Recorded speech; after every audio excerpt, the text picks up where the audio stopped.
તો અમદાવાદ મહાનગરપાલિકાની કામગીરીને લઈને સવાલો ઉઠ્યા છે। મહિના પહેલા રોડ બનાવ્યા પછી ખોદકામ કરી દીધું। શાસ્ત્રીનગર બીઆરટીએસ સ્ટેશન પાસે રોડ ખોદી નાખ્યો। રોડ બનાવતા પહેલા ડ્રેનેજ લાઇનનું લેવલ ઊંચું લેવાનું ભૂલાઈ ગયું હતું અને યાદ આવતા ફરી રોડને ખોદી નાખ્યો।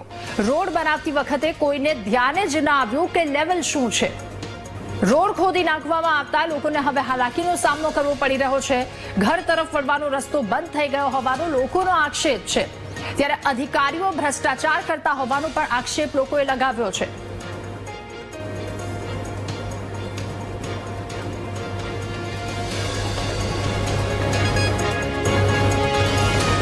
મહાનગરપાલિકા દ્વારા કામગીરી કરવામાં આવી તેને લઈને સવાલો ઉઠ્યા છે, કારણ કે મહિના પહેલા જ રોડ બનાવવામાં આવ્યો ત્યારે અધિકારીઓને લેવલ ન દેખાયું અને હવે ધ્યાને આવતા રોડ ખોદી નાખ્યો। એક મહિનાથી છે અને અમારે શાક લેવા જવું ચાલતા અમારું ઉંમરવાળાને ચલાય નહીં અને પરાણે અહીંથી બહાર નીકળવું પડે છે અને બહુ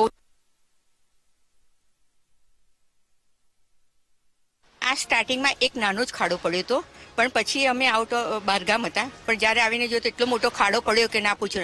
દિવસે દિવસે કામ વધારે થતું હતું। પબ્લિકને એટલી બધી હેરાનગતિ પડે છે કે ના પૂછો। ગવર્મેન્ટે આ જે ખોદકામ કર્યું તો થોડું હતું, એને રાત દિવસ 24 કલાક કામ કરી અને પબ્લિકને હેરાનગતિ ન થાય એ માટે એમણે તાત્કાલિક પગલાં લેવા જોઈએ। બીજું વૈકલ્પિક જગ્યા કે બીઆરટીએસનો રોડ જે ચાલુ છે એ બી ચાલુ કરવો જોઈએ, તેથી આવનાર જનાર પબ્લિકને કોઈ તકલીફ ના પડે। આ તો શું છે કે રસ્તો બંધ કરી બધાને ફરી ટર્ન આવવું કરવું પડે। આગળ જતા પોલીસ ચોકીયા છે, પોલીસ એમાં આવવા નથી દેતી। એક જ તમારે કહેવું પડે કે 2 સોસાયટીવાળા છે એટલે અમને જવા દો, એ પણ એમને પ્રોબ્લેમ છે। 4 દિવસનું કામ 40 દિવસ થવા આવશે તો બી પસશે એવું લાગતું નથી।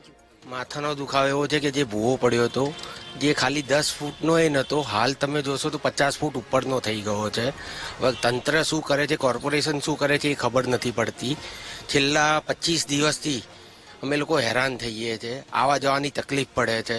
મારે તો જે અત્યારની સરકાર છે જે કોર્પોરેશનમાં છે હાલમાં જે 30 વર્ષથી કે 25 વર્ષથી જે ચાલી રહી છે એ લોકો કઈ રીતનું કામ કરે છે એ જ નહીં ખબર પડતી કે ગવર્મેન્ટના માણસો કે જે કોર્પોરેશનના માણસો જે કામ કરે છે એ લોકોની કોઈ સિસ્ટમ નથી, કશું જ નથી। આવે છે શું કરે છે કંઈ ખબર નથી પડતી, કઈ લાલિયાવાડી ચાલે છે એ જ નહીં ખબર પડતી। લગભગ મહિનાની આસપાસ સમય થવા આવ્યો। પહેલાં જે ભૂવો પડ્યો હતો 3 થી 4 વખત પડી ગયેલો અને તે જગ્યાએ ફરીથી પડ્યો। કામ યોગ્ય થતું નથી।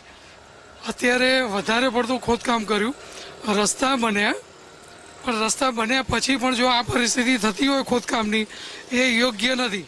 અરે કઈ તો તકલીફ તો ઘણી પડે છે। 4 વખત અહીંયા પડી ગયો મારા અહીંયા, નામ તો જવાતું જ નથી એટલે પછી આના કારણે અમારું ટાવર એ થઈ જશે ઢીલું। ખ્યાલ આવ્યો તમને? આ માટી બધી નીકળી જાય તો શું થાય? એટલે જ ને અમને તકલીફ કેટલી, 1 મહિનાથી અહીંયા પહેલાં 3 મહિના તકલીફ ઓવરબ્રિજની, પછી આ મહિના, આ 1 મહિનાથી ચાલે છે। અમારે કાં જવું શું કરવું એ ખબર।